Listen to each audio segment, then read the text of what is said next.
எல்லாருக்கும் வணக்கம். என்னுடைய ராதா ராமராவ் சேனலுக்கு உங்கள் எல்லாரையும் வெல்கம் பண்ணுறேன்.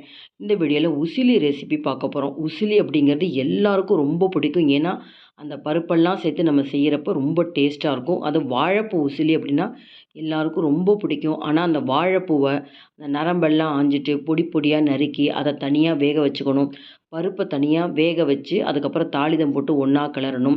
இப்போ நான் செய்து காமிக்கக்கூடிய மெத்தடு பார்த்திங்கன்னா, வாழைப்பூல அந்த நடுவில் இருக்கிற நரம்பெல்லாம் ஆயிறது மட்டும்தான் வேலை. பொடி பொடியாக நறுக்க வேண்டாம், தனியாக வேக வைக்க வேண்டாம். குறைச்சலான எண்ணெயில் ரொம்ப டேஸ்ட்டாக குறைச்சலான நேரத்தில் இந்த வாழைப்பூ உசிலி எப்படி செய்யலாங்கிறத பார்க்க போகிறோம். இந்த வீடியோ பார்க்குறதுக்கு முன்னாடி இது வரைக்கும் என்னோடய சேனலுக்கு சப்ஸ்கிரைப் பண்ணாத வியூவர்ஸ் உடனே சப்ஸ்கிரைப் பண்ணி சப்போர்ட் பண்ணிகிட்டே இருங்க. இப்போ பெரிய வாழைப்பூ எடுத்திருக்கேன். வாழைப்பூலேயே பார்த்தீங்கன்னா, அந்த கற்பூரவள்ளி அப்படிங்கிறது நல்லா பெருசாக இருக்கும். எப்போதுமே வாழைப்பூ வாங்குறப்ப கொஞ்சம் டேஸ்ட் பண்ணி பாருங்கள், கசப்பாக இருக்கான்னு. கசப்பாக இருந்ததுன்னா அந்த வாழைப்பூ வாங்கவே வாங்காதீங்க. இப்போ அந்த ஒரு பூவாக ஆஞ்சி எடுக்கிறேன். கையில் அப்படியே அணைச்சி எடுக்கிற மாதிரி அந்த கட்டையிலேருந்து கட் பண்ணால் தான் அத்தனை பூவும் கையில் நிற்கும். நடுவில் இருக்கிற நரம்பு, அப்புறம் நடுப்பகுதியில் இந்த குழன்னு ஒரு இருக்குது பார்த்தீங்களா, அதெல்லாம் எடுத்துடணும். அது சில பேர் குடல் பகுதி அப்படிம்பாங்க. எனக்கு எவ்வளோ தேவையோ ஒரு 6 மடல் நான் எடுத்து வச்சுருக்கேன். பெரிய வாழைப்பூ அப்படிங்கிறப்ப அவ்வளோ நமக்கு செலவாகாது இல்லையா? இப்போ இந்த 6 மடல் பூவுக்கு பார்த்தீங்கன்னா, உள்ளங்கையில் நல்லா ஒரு உள்ளங்கை அளவுக்கு துவரம்பருப்பு, கணக்குக்கு 3 டேபிள் ஸ்பூன் துவரம்பருப்பு, 3 டேபிள் ஸ்பூன் கடலைப்பருப்பை நல்லா 2 முறை தண்ணியில் அலம்பிட்டு 1 ஹவர் ஊற வச்சுருக்கேன்.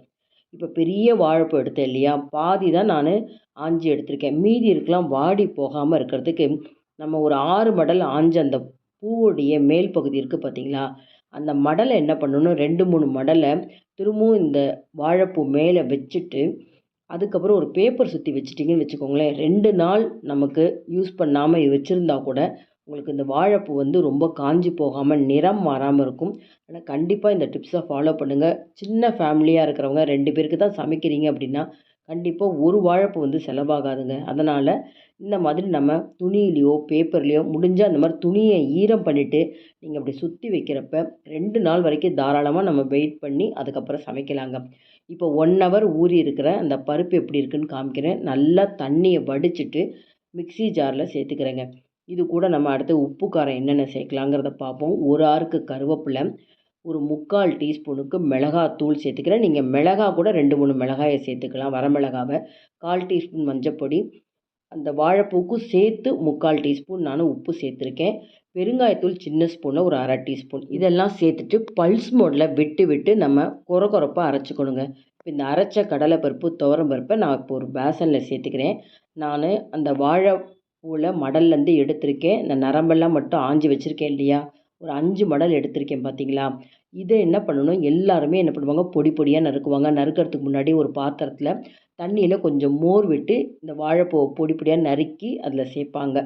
எதுக்காக மோர் சேர்த்த தண்ணியில் இந்த பொடி பொடியாக நறுக்கின வாழைப்பூவை சேர்க்குறோம் அப்படின்னா கருத்து போகாமல் இருக்கணுங்கிறதுக்காக. ஆனால் இந்த வாழைப்பூ உசிலியில் பார்த்திங்கன்னா, நம்ம மடல் மடலாக ஆஞ்சி வச்சுருக்க அந்த வாழைப்பூவில் நரம்பு எடுத்துட்டோம் இல்லையா, அது அப்படியே 2ஆக தான் நறுக்க போகிறோம். பொடி பொடியாக நறுக்க போகிறதில்ல, தனியாக வேக வைக்க போகிறதில்ல.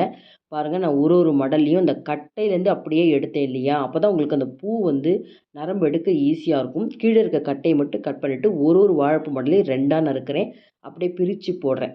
இந்த மாதிரி போட்டுட்டு நம்ம அதுக்கப்புறம் பெசரணுங்க. பருப்போடு பெசரணும்.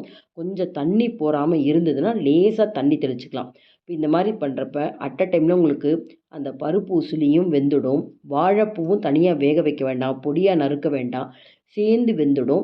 இது அதுக்கப்புறம் எப்படி நம்ம உசிலி மாதிரி கொண்டு வர போகிறோம் அப்படிங்கிறத இப்போ பார்க்க போகிறோம்.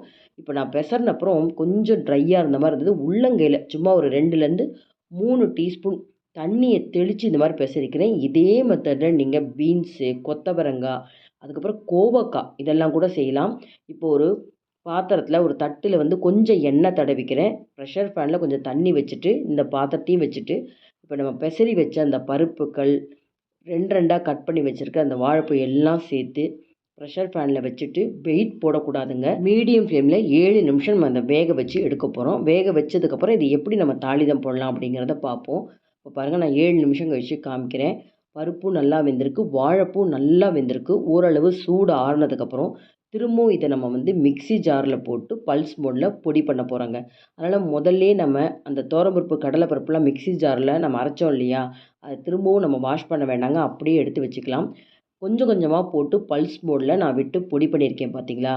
பொதுவாகவே இந்த பருப்புக்களை நம்ம வேக வச்சு பொடி பண்ணுவோம். காய்கறியும் சேர்த்து அதோட நம்ம வேக வச்சுட்டு பொடி பண்ணுறப்ப வேலை ரொம்ப மிச்சம். இப்போ 2 முறையாக அந்த பருப்பு வாழைப்பூவும் நான் பொடி பண்ணியிருக்கேன். இந்த வாழைப்பூ பார்த்திங்கன்னா இன்னுமே கொஞ்சம் நைஸாக பொடி ஆகணும்னா இன்னும் நல்லாவே பொடி பண்ணிக்கலாம். நான் கொஞ்சம் வாழைப்பூ தெரிகிற மாதிரி பொடி பண்ணியிருக்கேன்.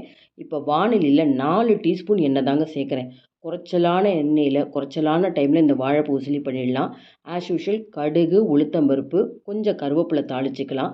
தாளிச்சிட்டு இப்போ நம்ம பல்ஸ் மோடில் அரைச்சிருக்க அந்த பருப்பு, வாழைப்பூ எல்லாத்தையும் சேர்த்து மிக்ஸ் பண்ணிட்டு 2 நிமிஷம் நம்ம வாணலியில் பரட்டி எடுத்துட்டா போதும். இந்த வாழைப்பூ உசிலி ரெடி. இதே மாதிரி நான் சொன்ன மாதிரி கோவக்காய் கண்டிப்பாக செஞ்சு பாருங்கள். கோவக்காவை மெல்லிஸாக நறுக்கிக்கோங்க. பருப்புகளை இதே மாதிரி அரைச்சிட்டு கோவக்காவோட பெசரிட்டு இதே மாதிரி தாளிதம் போடணும். அதை நம்ம திரும்பவும் அரைக்கக்கூடாது. கோவக்காவோடைய இந்த பருப்புக்கள்லாம் பெசரி எடுக்கிறப்ப நல்லாவே பொல பொலன்னு இருக்குங்க. டயபெட்டிக் இருக்கிறவங்க கோவக்காய் உசிலி அடிக்கடி செஞ்சு சாப்பிடுங்க. பாருங்கள், வாழைப்பூ உசிலி ரெடி. இனிமேல் வாழைப்பூ உசிலி செய்கிறதுக்கு கஷ்டப்படவே வேணாங்க. இந்த மெத்தடில் செஞ்சு பாருங்கள். இந்த வீடியோ உங்களுக்கு ரொம்பவே யூஸ்ஃபுல்லாக இருந்துன்னு நினச்சிங்கன்னா லைக்ஸ் கொடுங்க, கமெண்ட் பாக்ஸில் கமெண்ட்ஸ் போடுங்க, ஃப்ரெண்ட்ஸ் அண்ட் ரிலேட்டிவ்ஸ்க்கு வீடியோவை ஷேர் பண்ணுங்கள். சப்ஸ்கிரைப் பண்ணாத வீவர்ஸ் சப்ஸ்கிரைப் பண்ணி சப்போர்ட் பண்ணிகிட்டே இருங்க. Thank you viewers.